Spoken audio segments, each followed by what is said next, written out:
গোয়ালপাড়ায় অনুষ্ঠিত হলো শহীদ নিধানুরাম রাজবংশী ফুটবল প্রতিযোগিতা। আগিয়ার জেএন মেমোরিয়াল উচ্চ মাধ্যমিক স্কুলের ময়দানে অনুষ্ঠিত হয় প্রতিযোগিতাটি।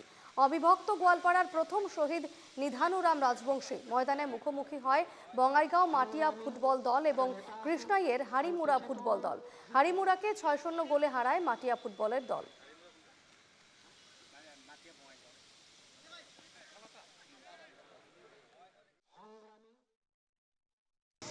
চাওক এইবেলি আমি রাভা আসাম অটোনমাস কাউন্সিলৰ আৰ্থিক অনুদানেৰে আমি মুক্তিযুঁজৰ শ্বহীদ নিধানুৰাম ৰাজবংশীৰ ফুটবল প্ৰতিযোগিতা পাতিছোঁ।